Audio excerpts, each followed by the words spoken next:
Hi everybody, I'm Skip Elsheimer. Welcome to the AV Geeks Lunchtime Streaming Show. It felt appropriate to show a film about Niagara Falls because it is pouring outside. It is so gross. It's actually a little bit brighter than it was, but like at noon it was like dark, like it would have been at 5 p.m. It was really blech. So anyways, I drank a bunch of coffee and soldiered through wearing a nice sweater because it's cold. I know some of you are actually enduring frozen temperatures, and so please stay safe and don't get hurt doing dumb things in cold weather or on the ice or snow. So behind me, I've got a film scanner set up. Oh, I should say, Old Radios, thank you so much for the coffee, because that works wonders for us. So behind me, I have a scanner set up. I'm going to show you a weird film. And this is weird because of the way it's formatted. Let me type this out. This is part of the Aetna Drivotrainer series, which was this kind of cool thing where you would sit in a little fake car with a steering wheel, a gas pedal, a brake, and you would, and it looks like a gear shift on this model, but you would interact with a film that was being shown, and then you would be graded based on how you did in this interaction. And the film itself was wide formatted, so it was actually squished. And so what I've done is I've tried to make it a little bit more realistic. It's not 100%. And the other thing is that there's an audio soundtrack, but there's also another soundtrack that is sending information to the Drivotrainers. And I'm not sure what it's doing, but you'll see it and you'll hear it. And I've set up noise suppression so it's not so jarring, but it's still pretty jarring. So just be aware. So this is the Aetna Drivotrainer film. I have a couple of these, but this one is pretty great. All right, enjoy.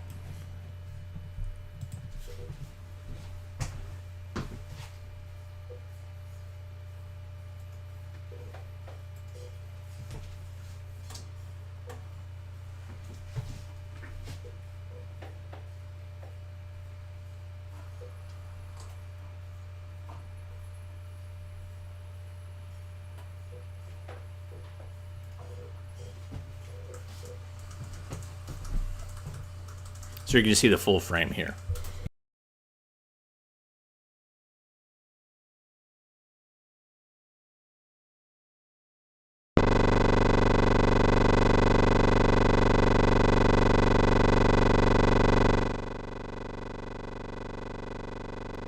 Driving is more than starting, steering, and stopping a car. You must learn to identify critical objects and conditions, predict changes and possible conflicts in the traffic picture, decide on appropriate defensive responses, and execute the responses needed to adjust the speed and direction of your vehicle. Watch through the eyes of this driver and listen to his thoughts. Kids playing close to the street. They might run into my path. Better slow and steer away from them.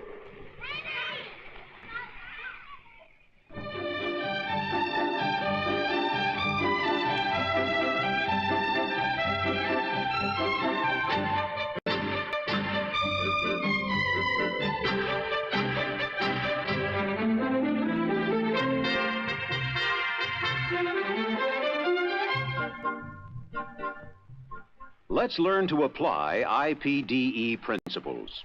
Get set to drive. Start your engine. When traffic is clear, pull away from the curb. Are you identifying vehicles approaching from the rear, predicting they will interfere with your entrance into traffic, and deciding to wait? Are you executing properly by holding the foot brake? Go now.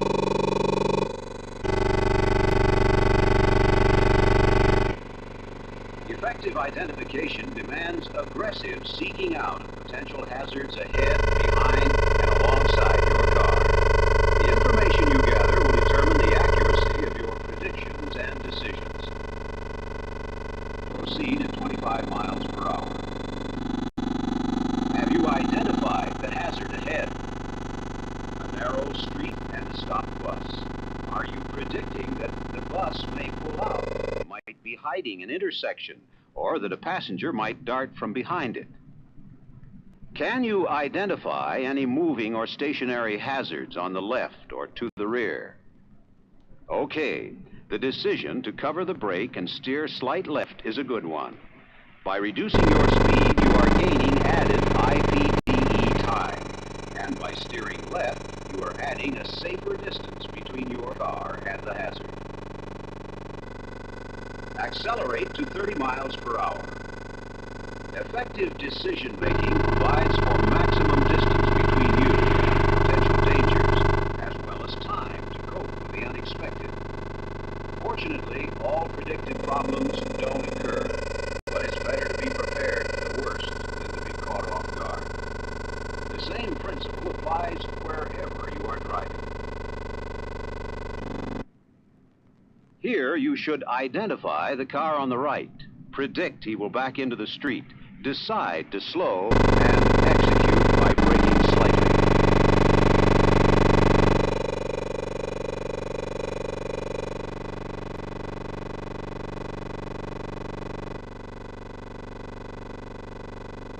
Have you identified the two cars and predicted a possible conflict? Slow and keep to the right. By slowing and keeping to the right, you bought yourself the time and distance needed to avoid a real emergency.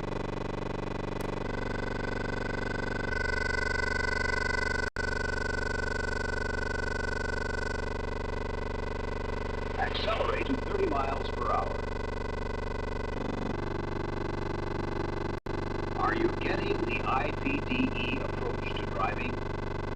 Let's eavesdrop on an expert driver verbalizing his observations and thoughts as he applies IPDE principles. Car moving in on the right. May not stop. Cover brake. Better slow down. Pulling that boat, it'll take longer to get up speed. Can't pass. Car's coming.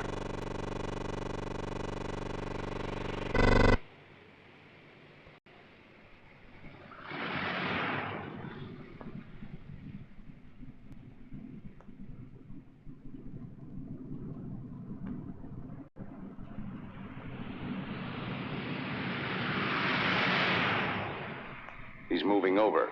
No signal. Wait. Good thing I decided to wait. Drivers hauling trailers are apt to make wide turns like that. All clear now. Move up to speed. Car very close behind. May try to pass. I'll hold my speed steady.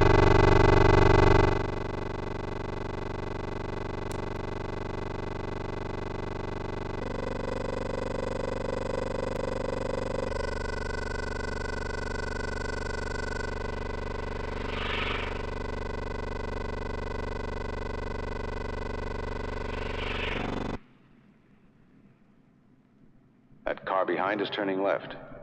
Another one behind, but well back. Later in this lesson, your instructor may call on one of you to continue the commentary. But first, let's listen to the driver again. Must move over to the center of the street for my left turn a few blocks ahead. Wait, there's a car moving up behind me. Let him by. Clear now. Glance back and move over.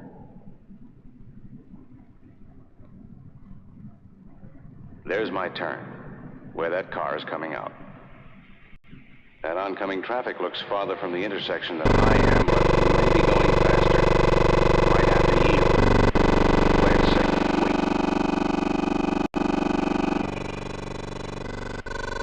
Check traffic to the left.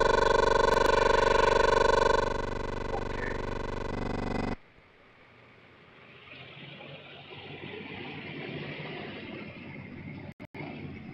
Watch Watch that parked car. It might pull out or a door may open. Kids on the left. May run out. Take it slow. Great. Good thing I was ready.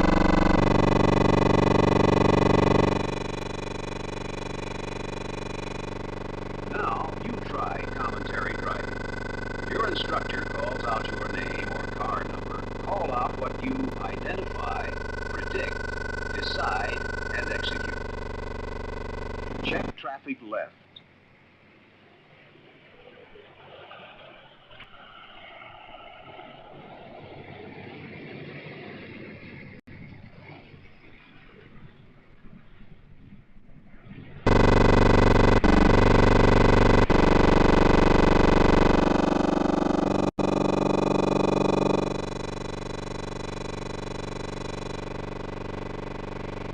At the stop sign, turn right.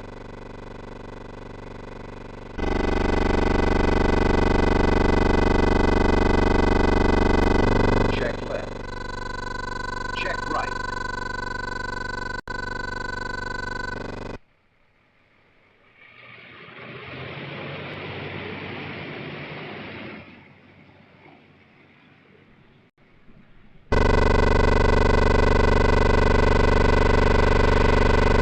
At the next intersection, turn left.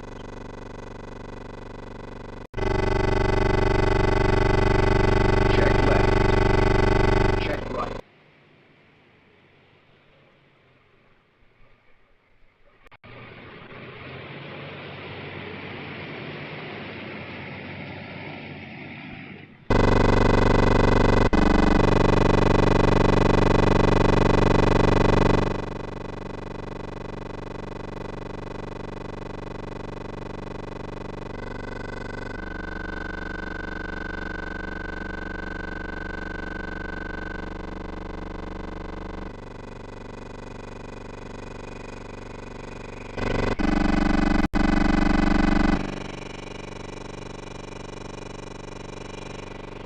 Let's try it again.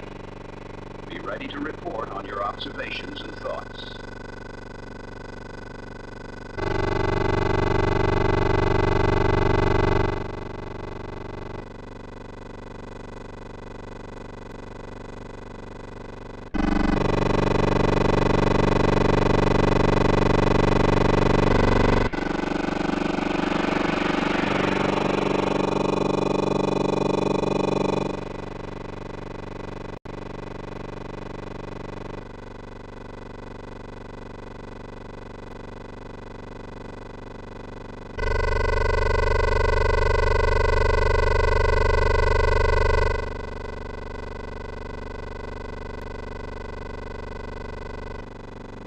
At the next intersection, turn left.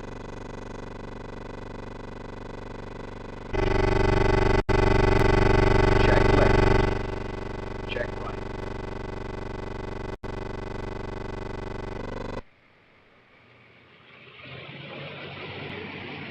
Identify any problems here?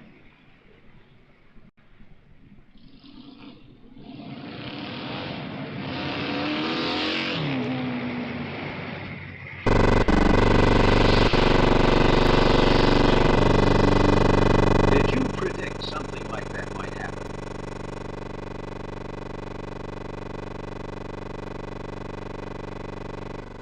Proceed straight ahead. Check left.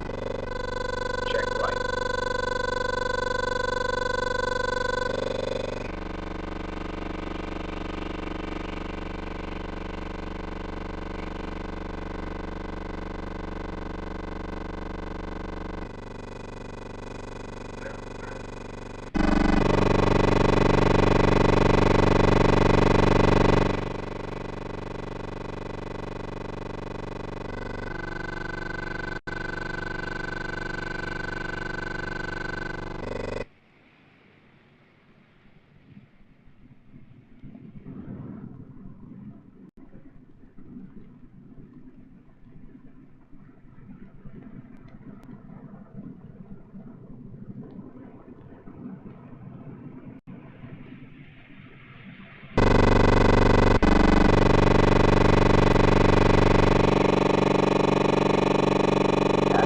sign, turn right.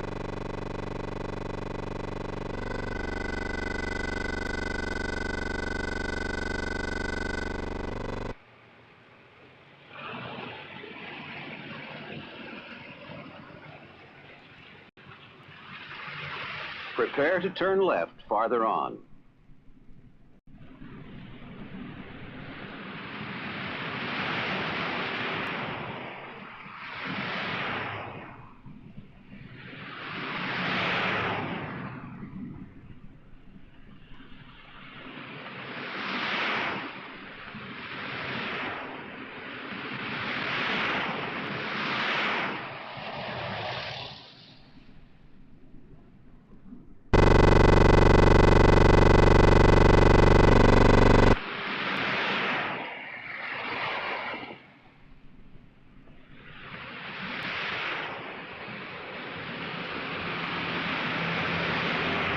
Where those men are standing, turn left. Check left. Check right.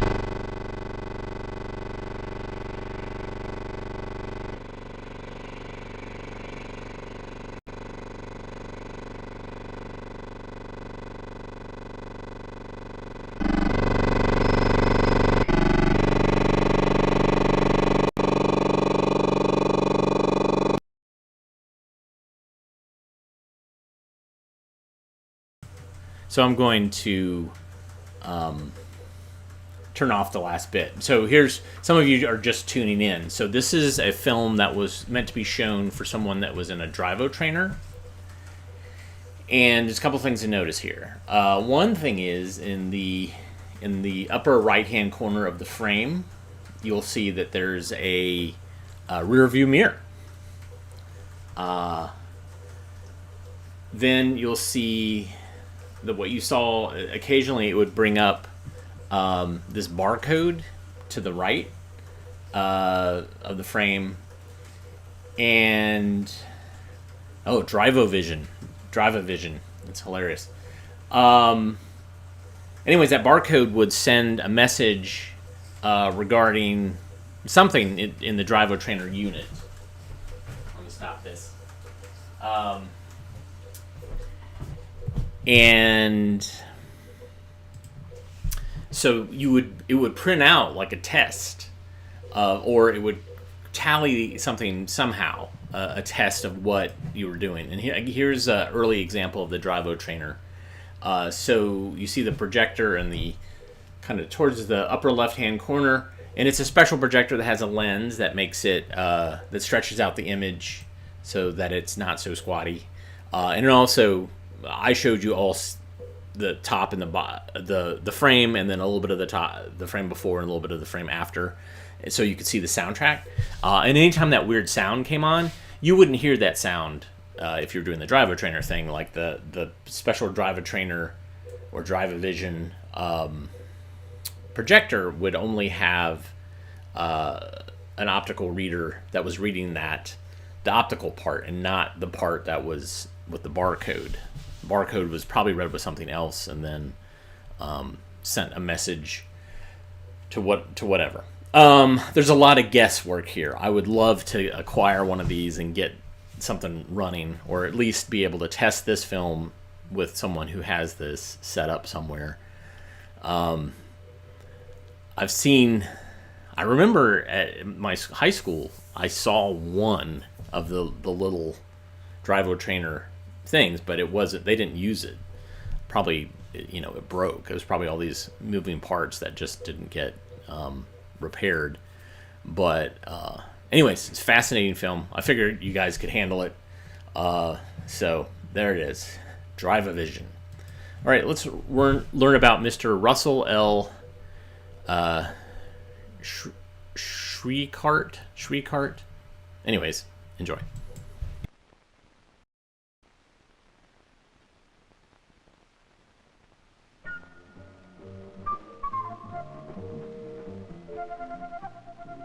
Fellow astronauts in training with Mr. Russell L Schweickart describe him as one who likes to get involved, has an inquisitive and scientific mind, plus an intense enthusiasm for learning.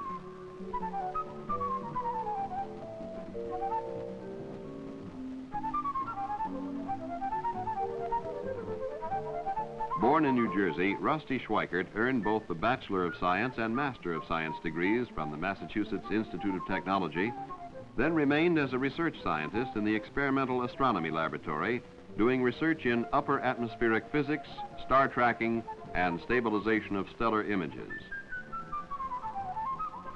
He added flying to his career, joining the United States Air Force in 1956, and after that, the Massachusetts Air National Guard.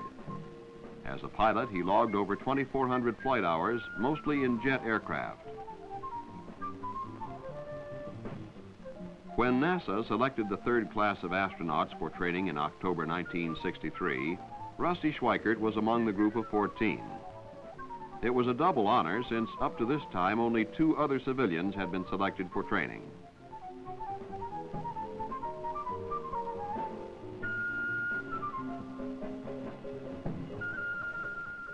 Rusty Schweickart moved his family to the Nassau Bay community near the Manned Spacecraft Center, which also included the homes of astronauts Jim McDivitt and Dave Scott. He plunged into astronaut training with characteristic zeal, whether in a classroom, on a field trip, or involved in a test. Rusty Schweickart was conspicuous by his unreserved interests and, for the benefit of joshing friends, a perennial boyish appearance. In the fall of 1964, Rusty Schweickart helped in NASA's research and development program by wearing a Gemini pressure suit for 8 days to test biomedical instrumentation.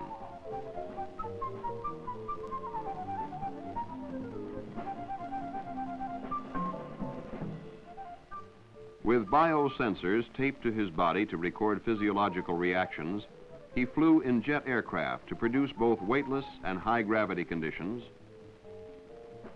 spent several days in a Gemini spacecraft mock-up to approximate a space mission, and underwent high-acceleration simulations to duplicate flight and re-entry situations.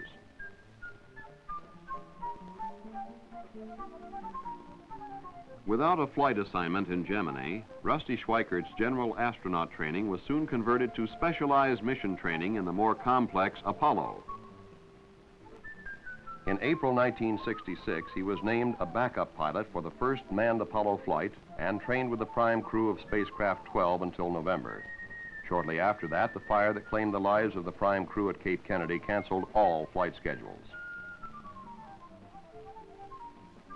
Upon reactivation of Apollo flights, astronaut Schweickart was assigned to the second manned Apollo flight as lunar module pilot, with Jim McDivitt, spacecraft commander, and Dave Scott, command module pilot.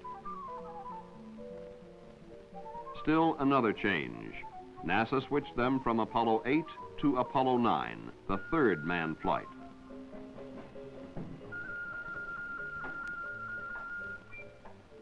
Flying a later mission meant more time for training, even more time for development of one's physical stamina, so often necessary to an astronaut.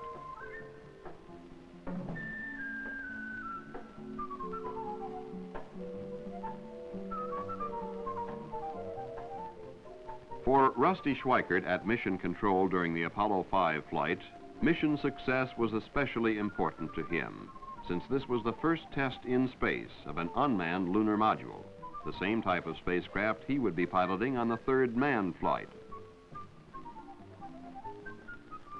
On Apollo 9, 2 complex spacecraft will be flown during the approximate 10 days of flight. While Apollo is in Earth orbit, lunar module pilot Schweickart with spacecraft commander McDivitt will use an intravehicular tunnel to transfer from command module to lunar module to check out its systems. They will perform rendezvous and docking maneuvers with the command service module, practicing in Earth orbit what another space crew must do in lunar orbit. Extravehicular activity will include transferring from lunar module to command service module by using external surface translational aids. Without re-entry capabilities, the lunar module will be left in space after serving its primary pioneering purpose.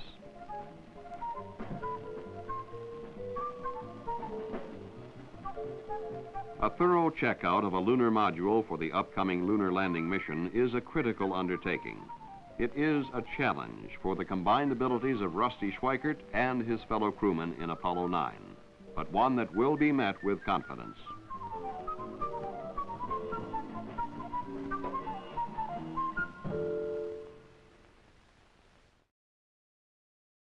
Schweickart. There you go. Rusty, Apollo 9. Let's see. You guys want some animation? And also learn about parliamentary procedure? Here's Mr. Chairman. Enjoy.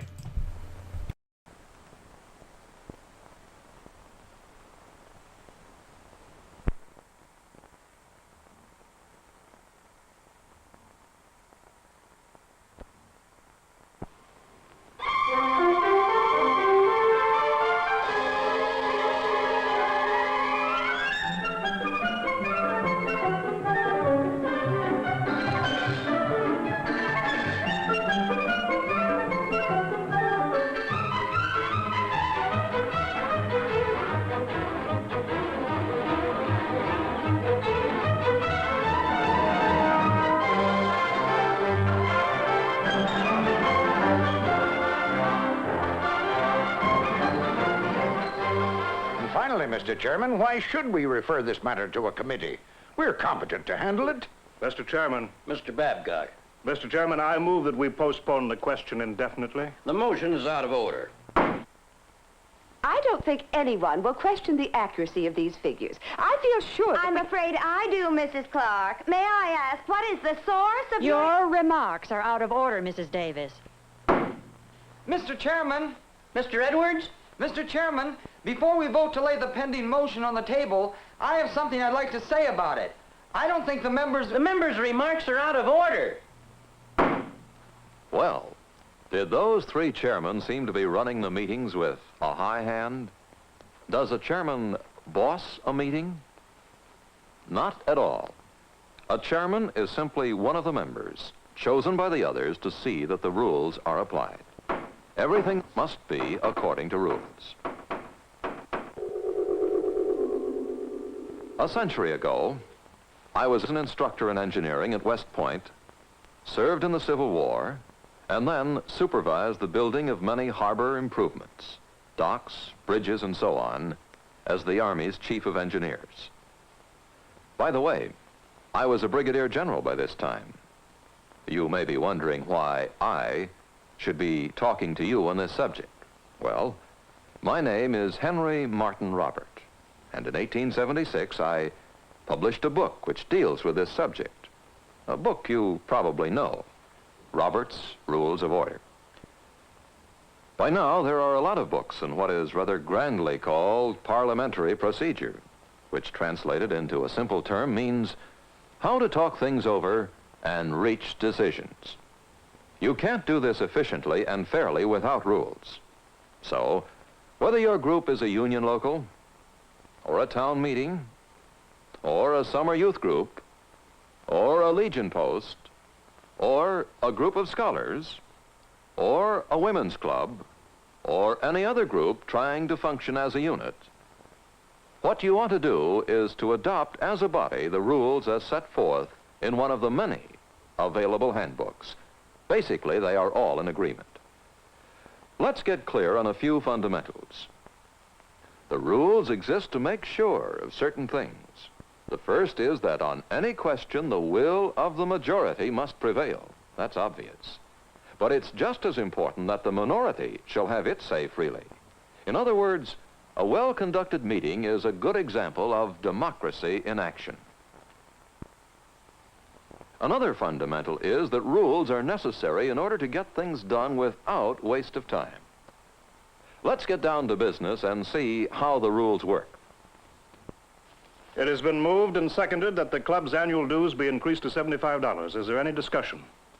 All those in favor say aye. Aye. All those opposed say no. No. The motion is carried. Well, if all business could be conducted like that, that is, if a meeting consisted of just passing one such motion after another, everything would be very simple. But many things can happen to such a motion before it is put to a vote. Let's go back and put that same motion before the meeting again. It has been moved and seconded that the club's annual dues be increased to $75. Is there any discussion? Mr. Chairman.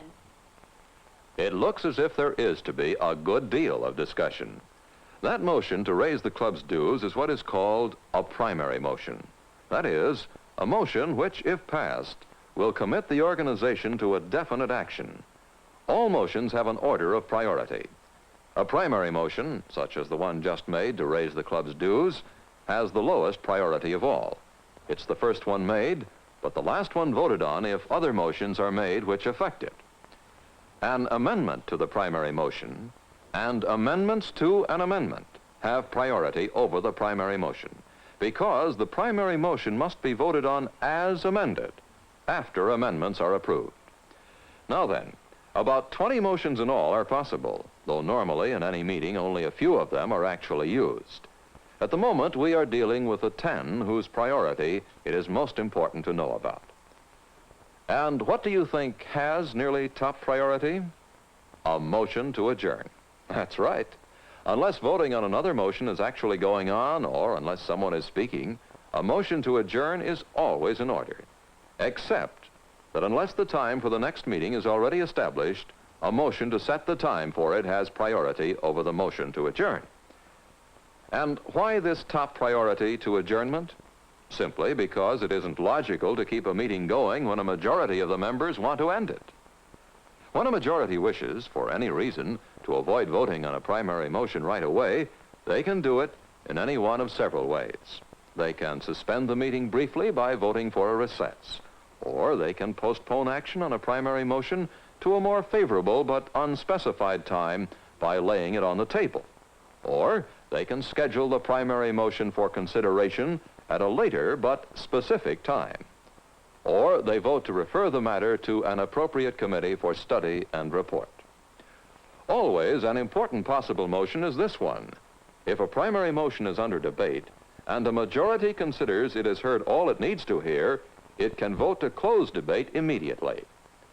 All of these secondary motions are aids in determining the will of the majority as to modifying or disposing of the primary motion. Hence, their priority over the primary motion is logical. The priorities among them are based on relative urgency. And now, let's watch some of these priorities in operation. Here's a meeting of a parent-teachers association in the town of anywhere. At the moment, a primary motion is under debate.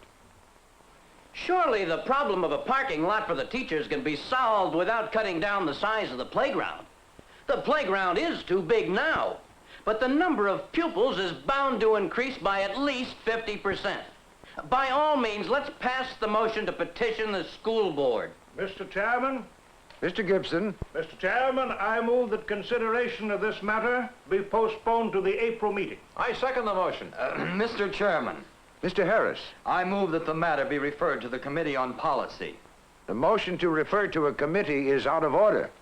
The chairman's ruling is correct. The motion to refer to a committee has a lower priority than the motion to postpone to a definite time, which therefore must be dealt with first, if at all. Mr. Chairman, Mr. Jackson? I move the debate be closed. I second the motion. It has been moved and seconded the debate be closed. All those in favor say aye. Aye. Those opposed say no. No. Having received more than a two-thirds vote, the motion to close debate has passed. We will now consider the motion to petition the school board in the matter of the playground. Mr. Chairman. Mr. Kennedy, Point of order, Mr. Chairman. please state your point of order. If I'm not mistaken, the motion to postpone this matter to the April meeting is still pending. Your point is well taken. We will now consider the motion to postpone the matter of the playground to the April meeting. Mr. Chairman, Mrs. Larkin? I move that we take a 20-minute recess. I second the motion. Well, that motion to recess with its high priority is going to delay for 20 minutes any vote on postponing to the April meeting. We now see clearly that a good many things can happen to a primary motion besides an immediate vote.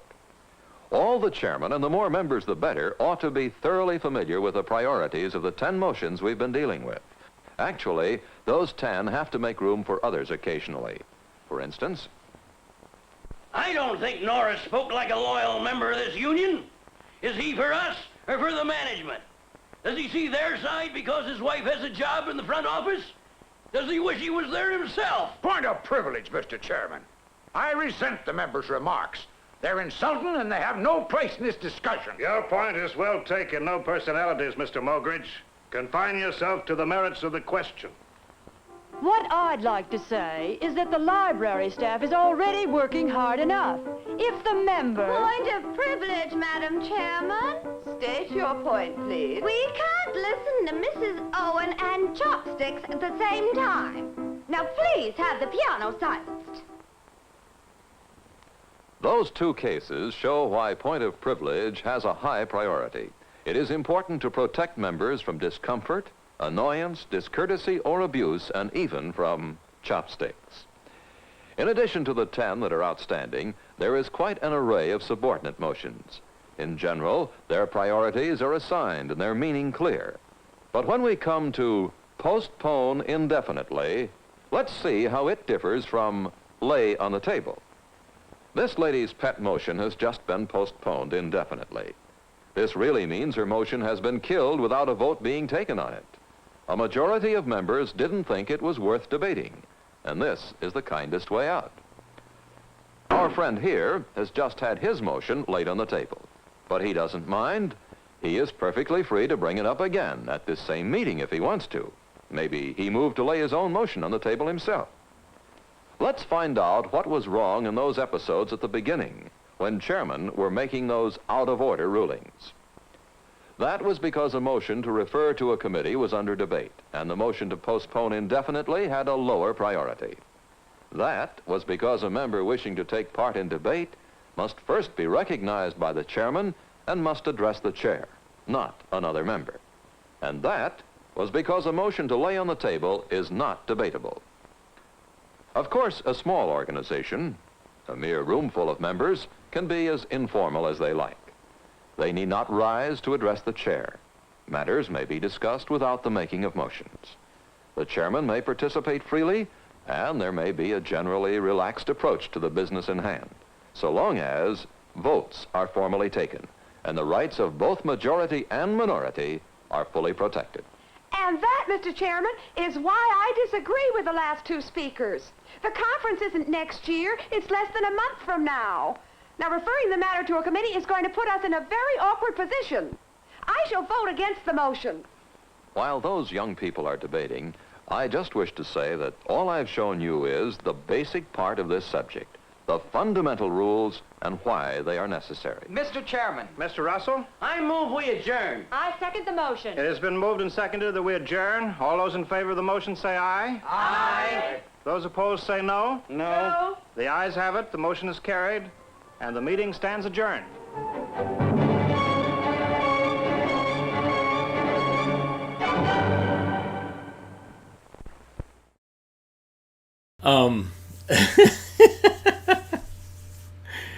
Yeah, parliamentary procedure. Robert's Rules of Order certainly should be taught nowadays. Everybody, before the start of any meeting involving the public, everybody should watch it. That's my take on it. And I'm not going to take a vote for this next film that we're going to watch that's on the scanner. We've seen animation. We've seen Drivotrainer. What other gimmick can we watch? Puppets. Here's Sooper Puppy. Enjoy.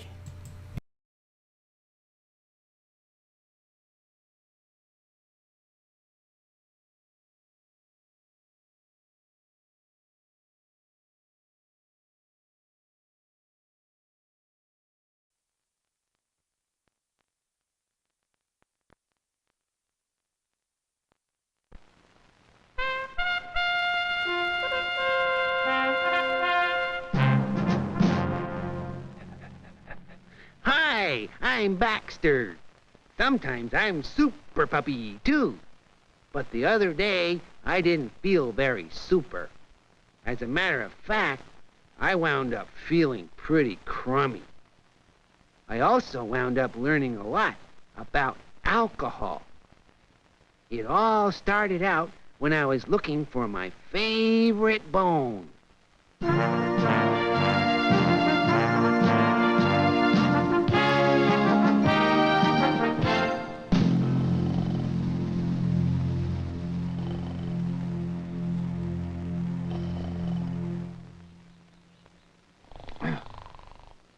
Grandpa?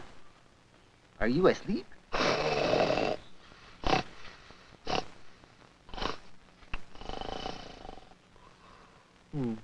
I guess so.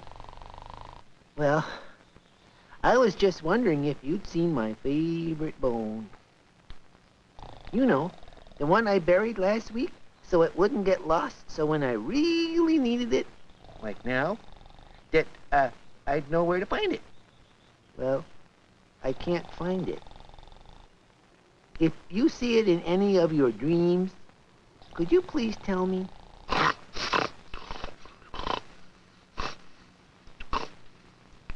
Thank you.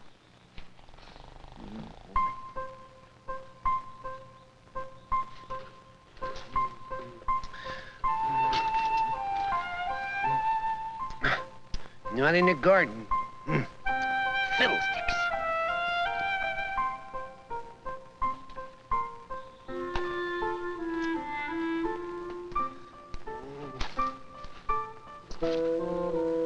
Where did I bury that bone?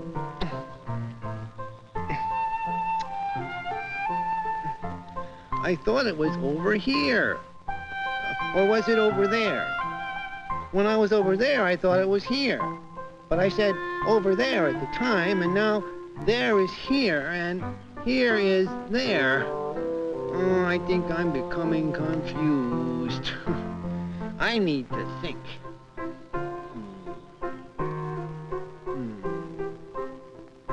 I know. I'll do what they do when they can't find me. Here, bony, bony, bone, bone. Here, bone, bone, bone. Here, bony, bony, bone, bone. Hey, have you got a trained bone?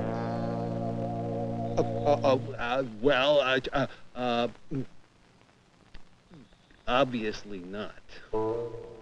What do you want with bones anyway? Bones are for dogs. I am a dog. So what? Don't you want to be cool? Yeah, like us. Cool? Yeah, cool, you know, one of the guys. Are you trying to trick me into your garbage can club again? Look at that, Stoops. Old Bex doesn't trust us. All I was going to suggest is that you join us next door at little Ashley's house. Apparently her parents have gone out for the evening, and her teenage brother is babysitting. Word has it he's going to have a party. Open house, everyone's invited. And he's gonna make some special punch. Yeah, punch that has some extra punch to it, if you know what I mean. No, I don't know what you mean. What do you mean? Nah, forget it, Stoops. Old Bax doesn't want to be cool. He'd rather play with a bone than have some real fun. Fun? Did you say fun? Yeah, that's what I said. As in whoop-de-doo and hachita. I like having fun. Ah, never mind. Come on. If Bax doesn't show up, that just means more of that special punch for us. It's time to party! See ya, pup. Yeah, see ya!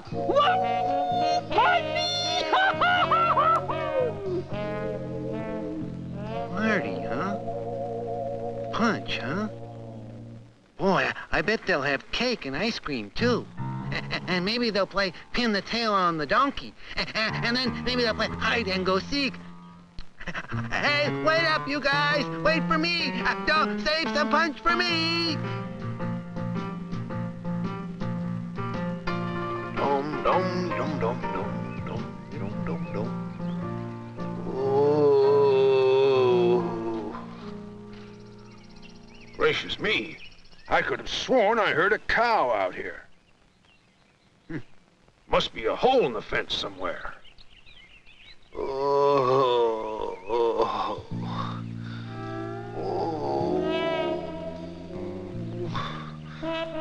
Baxter, What's the matter with you? I don't feel very good, Grandpa. What happened? I went to a party last night next door. It wasn't exactly the kind of party I thought it was gonna be. Anyway, on my way home, I fell down and bumped my knee. And now my head hurts and my tummy feels real bad too. I must have swallowed one of the spikes in the punch. Spikes? In the punch? Yeah, they said they spiked the punch. I guess I should have been more careful. Oh, they spiked the punch. That explains it. That's what I was afraid of. No, you don't understand. When they say they spiked the punch, they don't mean that they put any spikes in it. They mean they added some sort of alcohol. Alcohol? Yes, like beer or wine or whiskey, that sort of thing. You mean I didn't swallow a spike? No, but you did swallow something pretty dangerous. But you'll feel better as soon as the alcohol gets out of your body. I'd venture to say you have yourself a little hangover. Hangover what? A hangover is the bad feeling you get when you drink too much. That was a dirty trick, not telling you that there was alcohol in that punch. It feels like I've swallowed a spike. I believe you. Alcohol does some pretty nasty things to your body and your mind. Then how come so many adults drink so much of it? Well, I'm sorry to say that a lot of them started out drinking for one reason or another, and then come to find out that they can't stop. Why not? Some of them have a disease called alcoholism. Once they start drinking, they have a real hard time stopping. They need help, but a lot of the time, they don't even realize that themselves. Meanwhile, they can feel pretty crummy. 'Cause like I said, it does some pretty nasty things to your body. Not to mention what it does to your mind and your decision-making. What do you mean? There's lots of things you ought to be afraid of doing. Things that aren't safe or smart. Well, when you drink alcohol, it reduces your fear of things. Makes you think it's okay to do things that are not okay. So you wind up doing things that are dangerous and risky. You mean like trying to walk along the top of the fence on your way home and stuff? As in, trying to walk along the top of the fence and falling down and hurting your knee? Yeah, like that. That's exactly what I'm talking about. That all takes place because of the effect that alcohol has on your body, or anybody else's. Like what? Imagine that once upon a time, there was a little house on Body Street, where all the parts of your body lived. There was a brain that ran the household and told everyone what to do and when to do it. And a heart that made sure that everyone was fed lots of nutritious food, which the stomach cooked up in the kitchen, using all the finest ingredients. And then there was the liver. Its job was to take out the garbage and keep the house nice and clean. Everyone got along great, and they were all very happy. Then, one day, alcohol came to visit them. At first, they all had a lot of fun. They laughed a lot and felt very silly. But soon, alcohol was the only one who was laughing. Because the more alcohol was around, the more everyone started to feel bad. The brain started to not work as well. It couldn't remember who should do what, or when they should do it. The heart didn't feel so good. The longer alcohol was around, the weaker it got. It had a harder time delivering meals to everyone. And the meals, well, the meals were getting worse and worse. because the stomach was feeling sick too. But the one that was the sickest of all was the liver. And the sicker it got, the less trash it could take out. So the garbage started to pile up and up and up. P.U. So you can imagine why no one was laughing anymore. It may have started out feeling like fun, but it didn't end up that way. Eventually, all the organs got together and decided that they needed help in getting rid of this troublemaker. It wasn't easy getting him out of the house. And when they finally managed to do it, they all agreed that the thing to do was to never let alcohol in again. And that's what they did. And they lived a whole lot happier ever after. So, that's just about the second best thing you can do when it comes to alcohol. What's the first best thing you can do? Never let it in the first place. I guess it's too late for me. Not really. You just had a hard lesson, that's all. It'll wear off. And once you make up your mind that you like yourself too much to do that to your body again, why, that alone should make you feel better. Actually, I do feel better already. Sometimes I think your stories just make me better, Grandpa. Aw, shucks. I don't know about that.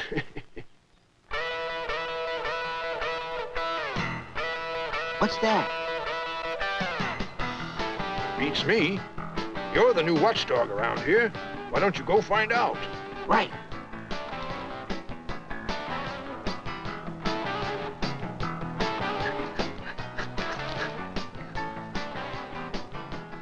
What you looking for now, Bax? That music, where's it coming from? Just down the street. We're on our way. Looks like there's going to be another great party on the block.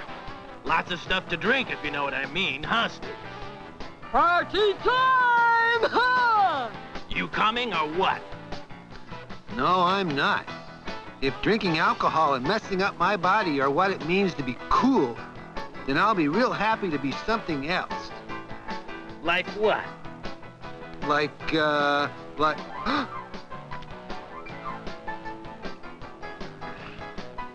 like a dog, for instance.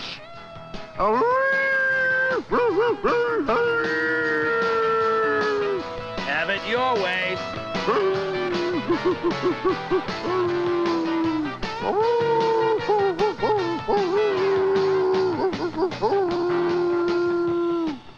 I learned a lot today about alcohol and what it does to your body and mind.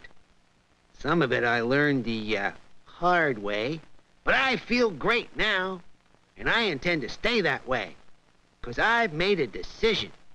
I've decided not to drink, 'cause alcohol and super puppies don't mix.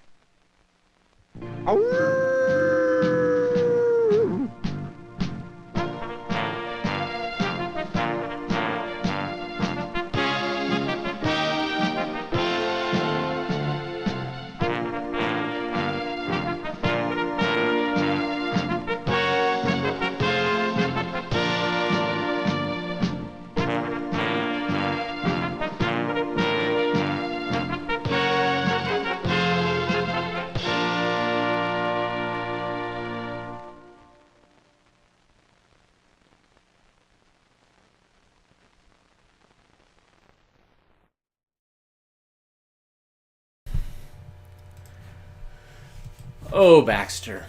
I know. Why do I punish you so much? It's because I love you. I don't think I've actually seen that film, so I'm excited that I showed it to you and that I scanned it at 2K so I can share it with future generations. Anyhow, Tom, thank you for the coffee. Very much appreciate that. Thanks for tuning in today. It's not so gray from when we started the show, but having you guys in my home, in my archive, in my comments feed, means a lot. So thank you for tuning in. We'll be back again tomorrow with the show prior to Christmas. Provided that we there's a possibility that we might be traveling early, so then I would have to pre-record a show. So either way, you got some entertainment coming tomorrow. If I don't speak to you live again, everybody have a great Christmas break if you're celebrating Christmas, or a great break, or a good weekend if you're not celebrating anything and you don't get a break. But we will be back on Monday, Boxing Day, and we'll see you soon. Everybody take care.